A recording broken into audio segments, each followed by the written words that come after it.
일본 스님들 보시면 뭐 결혼도 하고요. 식생활 같은 거에서도 자유롭고 주례를 이제 목사님이나 신부님이 네. 해주시는데 그분들이 성직자가 아닙니다. 네. 미국 사람이었어요. 연기자 후원을 빌죠. 온갖 정성을 다해서 빌어요. 이래도 안 들어주십니까? 그럼 또 신이 감동을 해. 일본의 신들은 감동하지 않아요. 꼭 이제 변덕을 부리고 나의 그냥 분노를 표출하는 식으로 풉니다. 또 돌멩이에 신도 있고 화장실에 신도 네. 있고 정확히 어떤 현상이에요?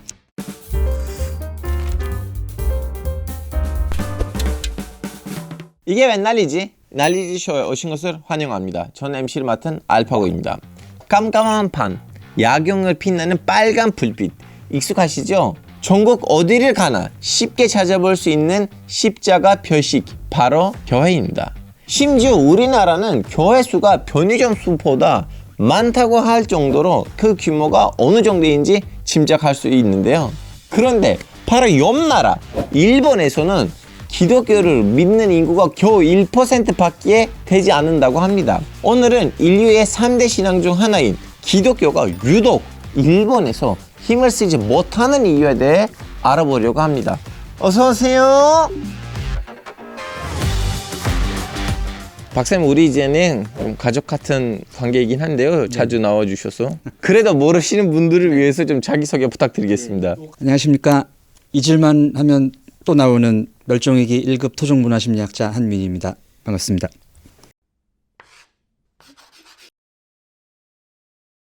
교수님, 우리가 네. 일본에 가면 제 길거리에서는 뭐 법당이나 아니면 신사들이 눈에 많이 이렇게 잡히거든요. 네네. 근데 교회가 거의 안 보여요.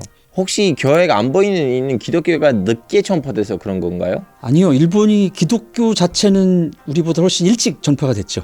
1549년에 예수회 선교사 프란시스 자비에르라는 분이 일본의 카톨릭을 전파를 합니다. 그래서 이제 그 이후에 한참 동안 신자가 굉장히 많이 늘어났어요. 그래가지고 한때는 한 70만 명 가까이 신도가 이제 늘어났다고 하죠. 전국 시대였거든요. 전국 시대에는 이제 각 지역의 영주들이 서로 경쟁을 하는 막 그런 시대였지 않습니까? 그래서 이쪽 그 남서쪽에 이제 규슈라든지 추코쿠 이런 쪽에 있는 영주들이 당시에 이제 필리핀 이쪽까지 진출을 했었던 포르투갈이나 스페인 이런 이제 세력하고 접촉을 하면서 이제 부국 강병을 위해서 이제 그쪽하고 접촉을 한 거죠. 네. 근데 이제 포르투갈 그 이제 세력들이 우리와 교역을 하려면 이제 성당도 짓고 수용을 해라. 이런 요구를 해가지고 이제 받아들이기 시작을 했습니다.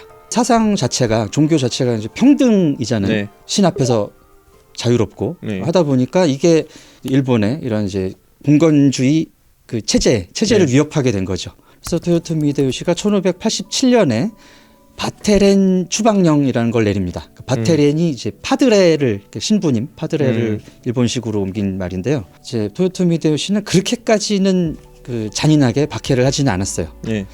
어느 정도는 이제 서양 세력이 필요하고 그랬기 때문에 자기 영주들 부하들도 가톨릭 신자들이 있고 근데 이 점점 세력이 확장이 되는 게 이제 위협으로 다가왔던 것이죠. 그래서 1597년에 이제 나가사키에서 박해가 본격적으로 이루어지는데 그럴 이제 계기가 됐던 것이 이제 예수회가 나가사키에 진출을 해 있었는데 거의 나가사키가 예수회 영지처럼 된 거예요. 예, 그래서 뭐 예수회 수장이 나가사키의 어떤 다이묘 같은 느낌으로 그래가지고 이걸 내버려두면 안 되겠다 해가지고 나가사키부터 처리를 시작을 한 거죠. 그래서 이제 26명의 순교자가 발생을 하고 그 나가사키의 그 영지처럼 예수회가 가지고 있었던 땅도 몰수를 하고 예, 그렇게 해서 이제 본격적인 박해가 시작이 됩니다.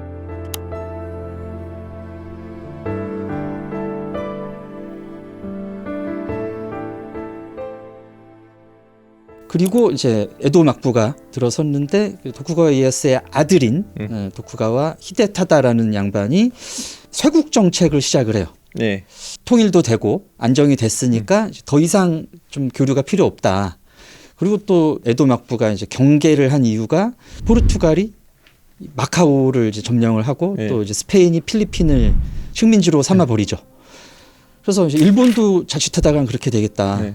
이런 입장에서 이제 쇄국을 하고 가톨릭 세력에 대해서도 이제 본격적인 박해를 시작을 하는 겁니다. 어느 정도 심했어요? 죽는 사람들도 엄청 많고 네. 고문도 엄청 심했고 그 아나츠 루시라는 고문이 있습니다. 네. 이게 사람을 거꾸로 달아매고 핏줄을 하나 끊습니다. 그럼 피가 한 방울씩 한 방울씩 떨어지면서 네. 죽을 때까지 매달아 놓는 거예요. 그 매달려 있으면서 막 비명 지르고 뭐 네. 계속 물어보죠. 옆에서 배교하겠느냐. 배교를 강요를 합니다.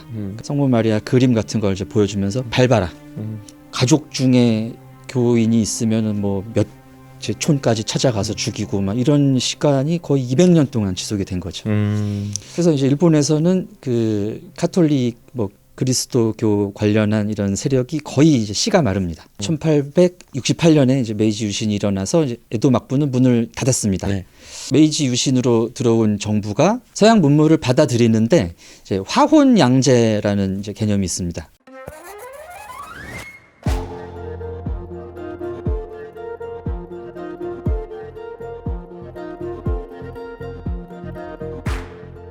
이런 이제 서양의 정신이라고 할 수 있는 그 기독교를 받아들이는 거는 좀 경계를 했죠. 1870년대 초반까지도 박해 같은 이제 탄압이 어느 정도는 이루어졌고요. 1873년에 이제 금교령이 해제가 되면서 네. 그때부터는 이제 기독교 전교가 허용이 됩니다.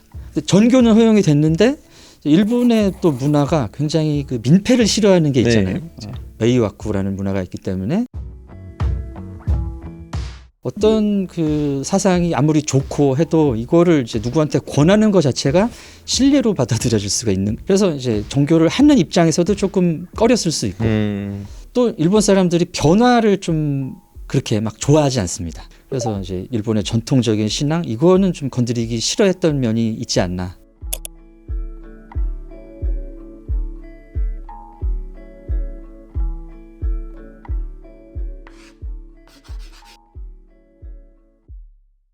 또 일본이라고 하면 인도처럼 신이 가득 찬 나라. 친구들한테 들었는데 뭐 무슨 돌멩이의 신도 있고 화장실의 신도 네, 있고 네. 쓰레기의 신도 있다고 하는데 정확히 어떤 현상이에요? 예, 이 신토라는 종교가 이제 애니미즘이라는 그 사상에 기반을 한 종교입니다. 그러니까 살아있는 또는 자연 현상 이런 자체가 어떤 다 그 영적인 기운이 있다. 신이 될 수 있다. 이런 입장이죠. 기본적인 자연 숭배 사상에 조상 숭배가 이제 덧붙습니다. 네. 신토가 국가 신토가 되면서 네. 일본을 위해서 싸웠던 이런 전쟁 영웅들, 이런 전사자들까지 이제 신사의 합사가 되는 이유가 되는 거죠.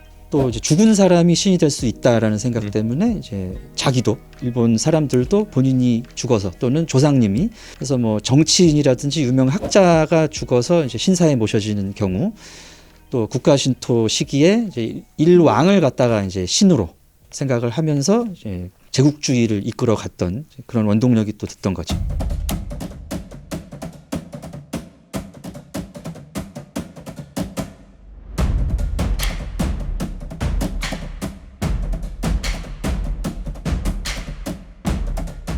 근데 자연현상이라고 자꾸 말씀을 하셨는데 자꾸 일본에서는 지진도 일어나고 네. 태풍도 일어나고 그러는데 이것 때문에 사람들이 자연현상에 집착을 했나 싶었는데 혹시 어느 정도 영향이 있었나요? 자연은 우리에게 모든 것을 주지만 한순간에 다 앗아갈 수 있다. 그게 이제 일본 신의 가장 중요한 개념인 것 같아요. 일본 신의 특징이 상당히 변덕스럽습니다. 네. 스즈메 문단 속에 보시면 고양이 신이 나오지 않습니까? 네. 근데 얘가 되게 장난꾸러기고 또 아무 이유 없이 막 그 사람을 나무 의자로 만든다든가 이런 변덕을 부리잖아요. 네. 그리고 또 이 변덕을 풀려면 어떻게 해야 되는지 감이 안 옵니다. 그게 이제 일본 사람들이 신을 바라보는 시각인 것 같습니다.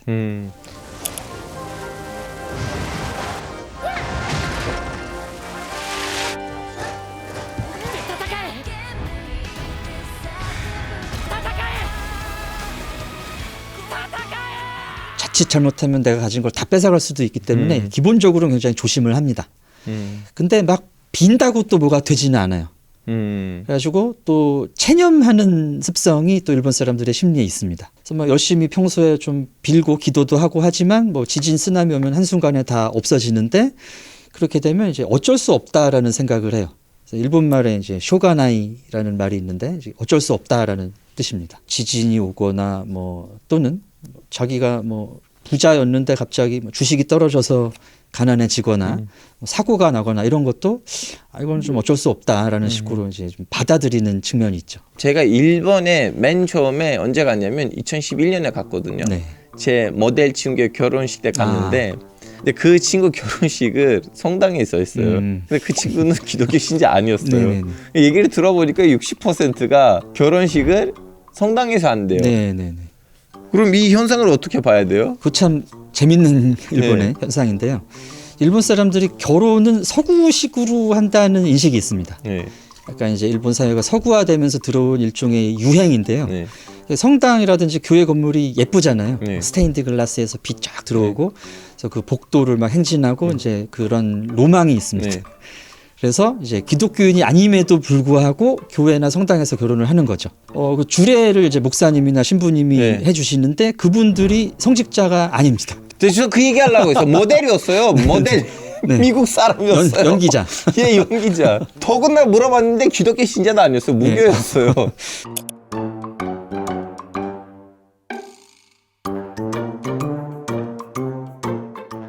형식적인 것만 차용을 한 거죠. 네. 더군다나 가짜 교회 성당들이 있어요. 그냥 결혼식장으로 쓰이려고. 네네네. 그렇죠. 예식장 개념으로.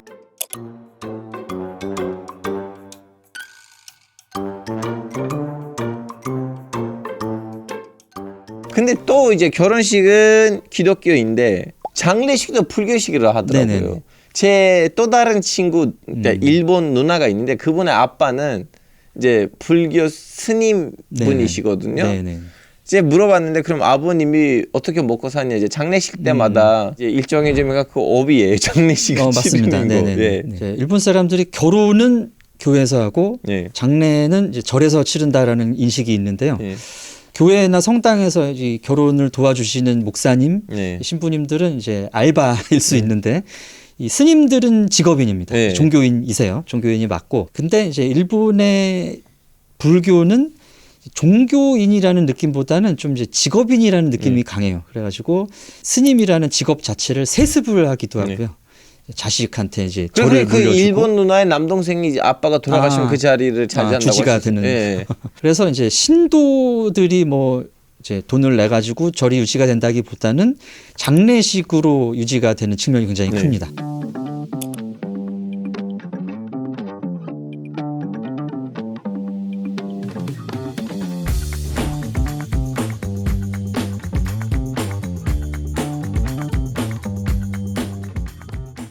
皆様が喜んでいただければそれでいいんじゃないかなと思いますね。きっかけがもしかしたらそこだったのかもしれませんけども、それで喜んでいただく方、それで仏教と触れ合うことができたという方がいらっしゃれば、それはいいんじゃないかなというふうに思います。基本的にちょっと急だったもんですから、いろんな費用の都合とかそういうのを考えて、でミンネビさんにちょっとお電話をしたんですね。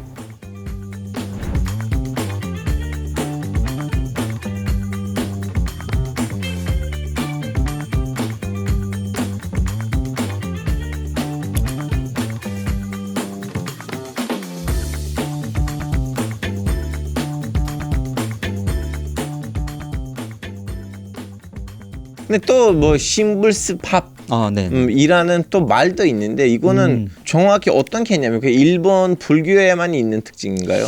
이제 신토하고 불교가 이제 습합됐다. 그러니까 합쳐졌다라는 얘기인데요. 일본 불교가 이제 백제를 통해서 한 6세기경에 본격적으로 전파가 됩니다. 근데 이제 일본은 워낙에 신토의 영향력이 컸기 때문에 이거를 불교식으로 받아들인 게 아니라 신토식으로 불교를 이해하는 방식으로 이제 받아들인 거죠. 그걸 신불스팝이라고 하고요. 대표적인 신불스팝의 사례가 불교의 대일열애라는 부처님이 계세요. 이게 이제 밀교의 그 주불이 그 대일열애라는 분이신데 이게 이제 태양빛을 상징을 합니다. 근데 일본에 태양신이 있잖아요, 아마테라스. 네. 그래서 이 대일열애라는 분이 이 아마테라스의 어떤 또 다른 모습이구나 이렇게 받아들인 거죠.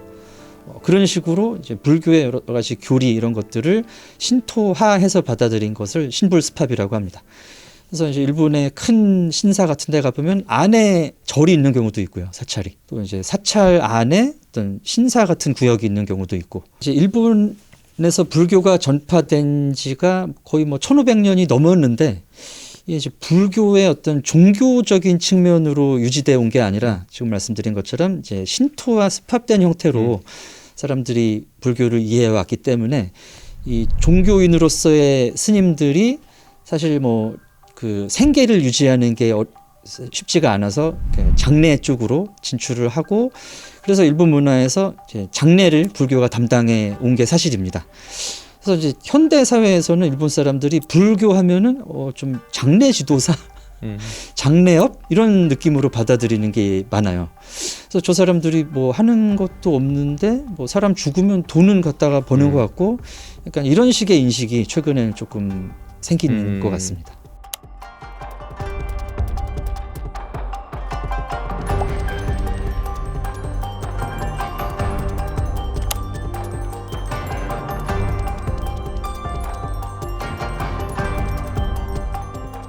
뭐 그 신토적인 배경 때문에 일어나는 현상 같습니다. 일본 불교의 특성에 대해서 말씀을 드리면 밀교라는 종파가 있는데요. 이제 밀교가 일본의 어떤 좀 주류적인 분위기를 형성을 했습니다.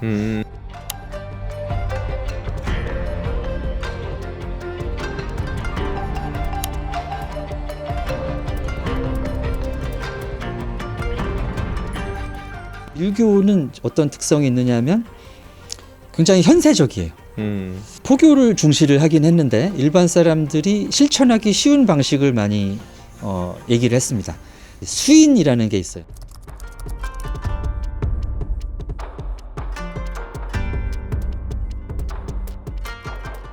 불상 보면은 여러 손 모양이 있지 않습니까? 네. 뭐 이렇게 여러 가지 그런 손 모양을 하고 특정한 불경 구절을 암송을 하면 뭐 부처가 될 수 있다. 현세에서도 이런 개념이었던 거죠. 불교의 뭐 교리적, 이론적으로 깊게 공부를 막 일반 신도들까지 하는 분위기가 이제 별로 없었던 겁니다. 그래서 이제 일본 스님들 보시면 뭐 결혼도 하고요.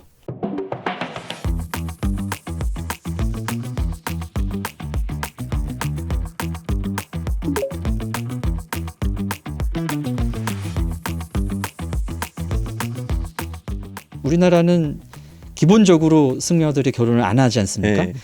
그리고 또 이제 술 고기도 기본적으로는 안 하세요. 네. 한국 스님들은. 근데 일본 스님들은 이제 식생활 같은 거에서도 자유롭고 뭐 결혼도 하고 하다 보니까 이제 일본 국민들 입장에서는 뭐 우리하고 종교적으로 크게 다른 게 없다. 이런 느낌으로 보는 거죠.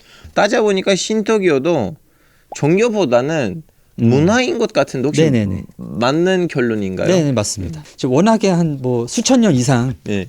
신토라는 개념, 신토라는 용어가 나오기도 전부터 자연을 보는, 세계를 보는 방식이었기 때문에 일본 사람들은 뭐 지금도 뭐 종교 조사하면은 뭐 신토라고 쓰기는 해도 자기가 종교인이라는 인식은 거의 없고요. 네. 그래서 일본에서는 신토가 종교라기보다는 이제 말씀하신 것처럼 생활 문화에 가깝죠. 그래서 뭐 신토의 영향을 사람들이 느낄 만할 때가 뭐 명절에 신사 가가지고 뭐 소원 빌고, 뭐 축제 때 신사 가가지고 뭐 참배하고, 그 정도인 것 같습니다.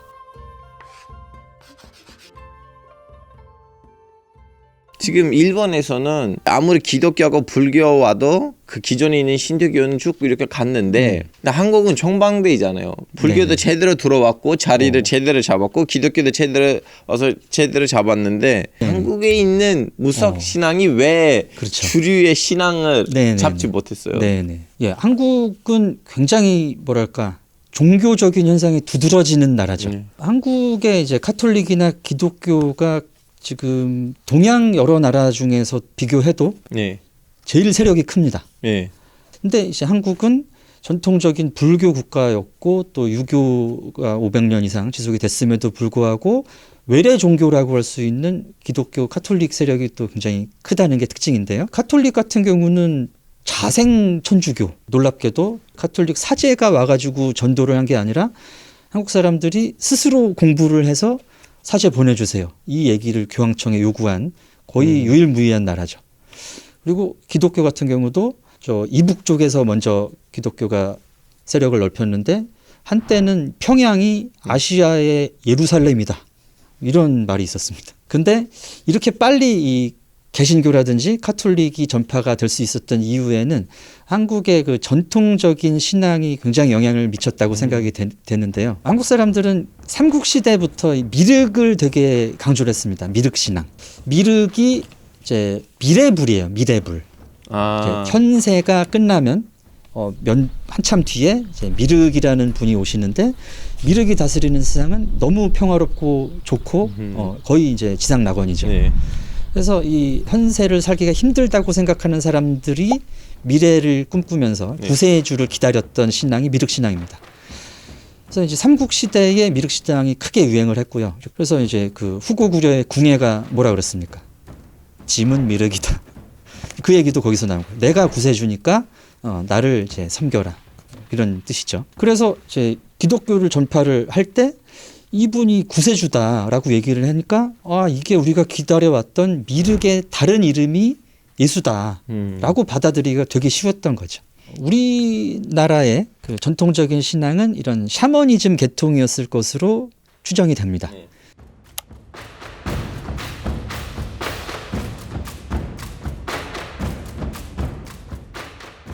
재정일치 시대라고 보지 않습니까? 고조선을. 네. 종교의 지도자와 세속 지도자가 이제 같은 지위였던. 근데 이제 고조선이 멸망하고 삼한 시대가 되면서 이제 군왕이 생기고 세속 지도자와 종교 지도자가 분리가 돼요. 네. 이때 이제 소도라는 구역을 천군이라는 종교 지도자가 다스렸는데, 요때부터 이제 세속 분리가 이루어졌다고 보여지고요. 삼국이 왕권을 강화하는 과정에서 불교를 받아들입니다. 불교가 전파되는 과정에서 동아시아에 나타났던 현상 중에 왕즉불 사상이라는 게 있어요. 왕이 곧 부처다.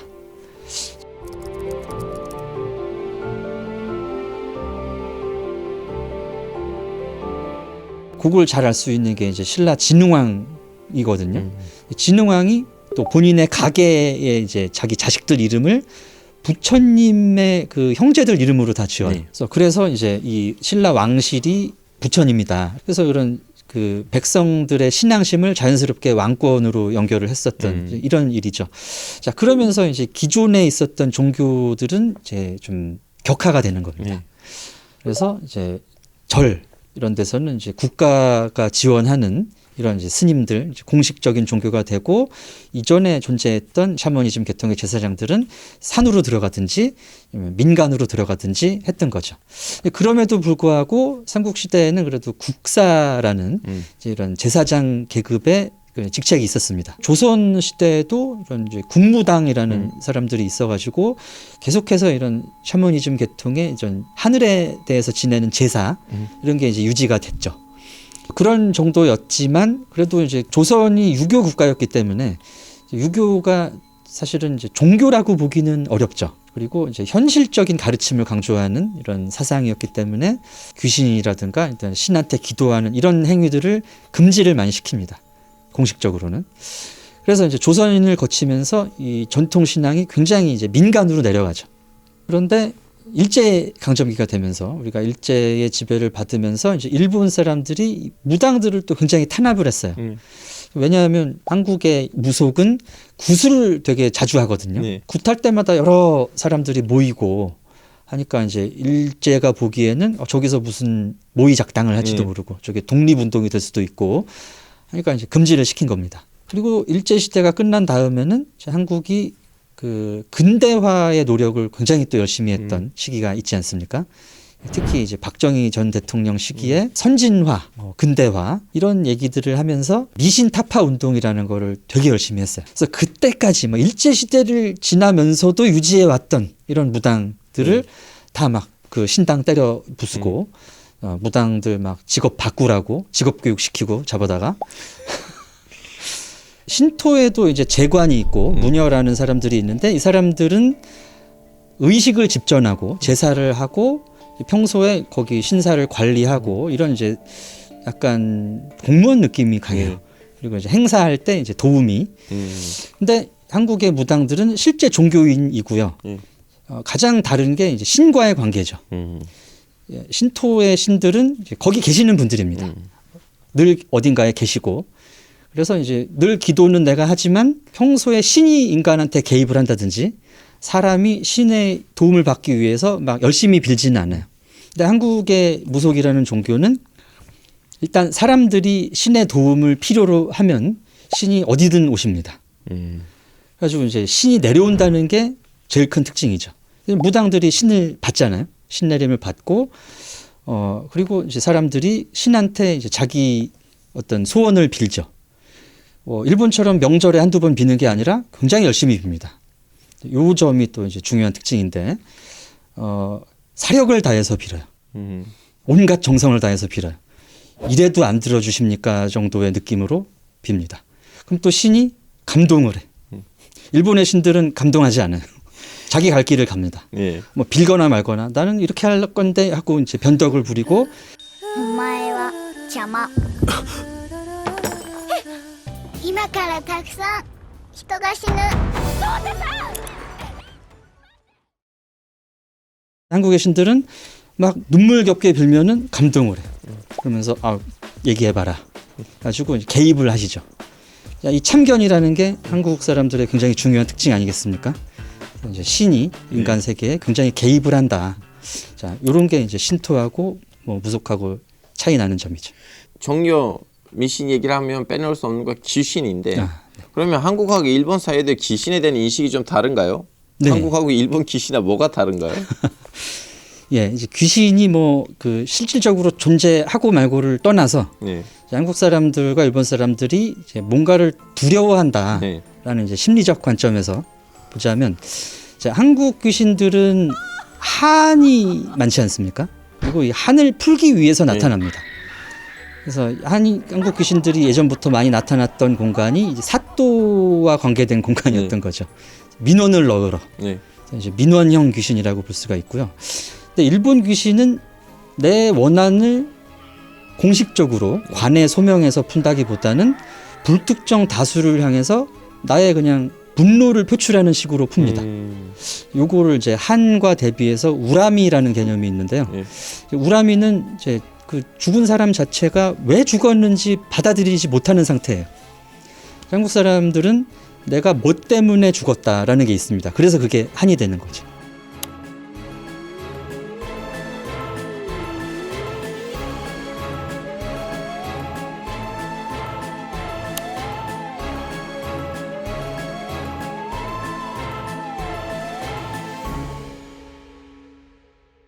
근데 이제 일본 사람들은 뭐 쓰나미, 뭐 자연재해라든지 아니면 과거에 일본 뭐 권력자들이 뭐 마음에 안 들면 그냥 막 죽였으니까 그런 부분 때문에 내가 왜 죽어야 하는지를 이제 받아들이지 못하고 귀신이 됐기 때문에 이런 살아있는 사람들한테 그런 자기 원한을 표출을 하는 거예요. 기본적으로 일본 귀신들은 이제 자기가 죽은 곳에 거의 붙들려 있습니다. 그래서 나와바리가 있고요. 거기 이제 침입하면은 이 사람한테 원한을 표출하는 식으로 나타나죠. 이런 인식이 반영된 공포 영화가 이제 주온이라는 영화가 있는데 그 집에서 살해된 이제 모자이지 않습니까? 가야코 토시오 모자. 근데 이제 이 사람들이 그 남편이 좀 정신 이상 뭐 해가지고 이제 살해를 당한 거예요. 남편한테, 아빠한테. 근데 이제 그 죽음을 받아들이지 못하고 거기서 귀신이 됐는데 이거를 내가 왜 억울하고 우리 남편을 처벌해 주세요 이렇게 나오는 게 아니라 그 집에 온 사람들한테 너도 죽어라, 너도 죽어라 이런 식으로 푼다는 거죠.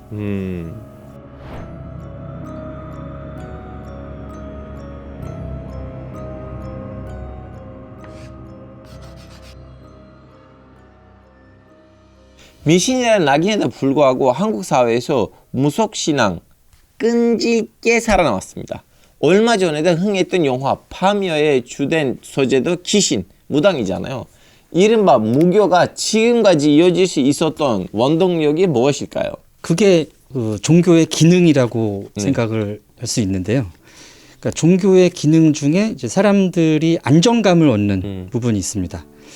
근데 지금 현대 사회가 굉장히 불확실성이 심해지는 사회잖아요. 예측할 수가 없고 또 뭐 환경도 그렇고 뭐 직업적으로도 그렇기 때문에 이제 사람들이 뭔가에 의지를 하고 싶은데 그게 기성 종교에서는 그런 부분을 충족을 해주기가 좀 어려웠던 것 같습니다. 뭐 불교 같은 경우는 이제 마음 수양에 신경을 써라 이런 식으로 얘기 나오고 모든 것은 마음에 있다. 또 기독교 같은 경우에는 이제 아무래도 내세를 강조하고 하기 때문에 지금 내가 뭐 취업이 안 되는데 어떻게 해야 되는지 지금 내가 누구를 사귀는데 어떻게 해야 되는지 이런 현실적인 조언이 좀 어려운 거죠. 뭐 상담 수준에서는 해주실 수 있겠지만은 좀 분명한 걸 알고 싶잖아요, 사람들이. 그럴 때 이제 무속이라든가 뭐 타로라든지 이런 데서는 어떤 시기를 알려준다든가, 네가 뭐 어느 쪽으로 뭐 지원을 해봐라, 취업 같은 경우에는 이런 이제 구체적인 도움을 준다는 거죠. 그래서 이게 이제 심리학적으로 통제감의 욕구를 충족을 해줍니다.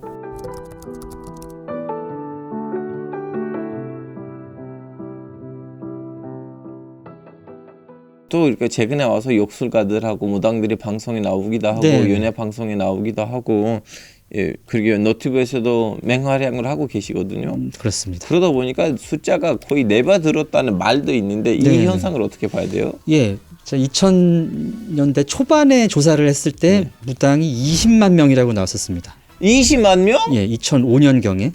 예. 지금은 80만 명이. 꽤 많은 예. 비율이 이제 무당인데, 물론 이 사람들이 다 신당을 가지고 이렇게 영업을 하시는 건 예. 아니겠지만 굉장히 늘고 있는 건 사실이죠. 무당에 대한 인식이 바뀐 것도 많이 이유가 되는 것 같습니다. 뭐 한 60, 70년대만 하더라도 무당은 이제 미신이고 예. 타파해야 될 거다, 미개하다, 거의 이제 이런 식으로 얘기가 됐었는데, 지금은 사람들이 이제 무속도 종교고 네. 뭐 한국 문화고 라이트하게 가볍게 받아들이시는 것 같아요. 정신적으로 약해서 내가 문제가 있어서 그러면은 진짜 정신병원 의사님께 조금 조언을 구하고 약을 먹으면 되긴 하는데, 그런 의미는 아니고 조금 더 나를 이해해주고 꿰뚫어 주시는 분께 조금 더 나은 상담을 받기 위해서 하는 거고요. 그로 인해서 저는 불안정한 상황에서 이러한 조언을 들었을 때 마음의 안정을 좀 취했던 것 같아요. 그냥 이제 조언이 필요한 사람들이 일종의 상담가를 찾아가는 건데, 이 상담가가 자기 신한테 물어봐 준다니까 좀 더 잘 맞지 않을까, 이런 기대로 최근에 이렇게 좀 많이 확장이 되는 게 아닐까 싶네요. 오늘은 이게 웬 난리지에서 일본과 한국의 무속 신앙에 대해서 살펴봤는데요. 교수님, 오늘의 난리지를 진짜 한 줄로 네. 부탁드리겠습니다. 네. 한국과 일본의 문화를 선을 넘는 한국인, 선을 긋는 일본인이라고 말씀을 드렸었는데, 이러한 특징이 종교에도 그대로 나타나는 것 같습니다. 좋습니다. 다음 시간에도 알찬 난리지를 가지고 돌아오도록 하겠습니다. 감사합니다. 감사합니다.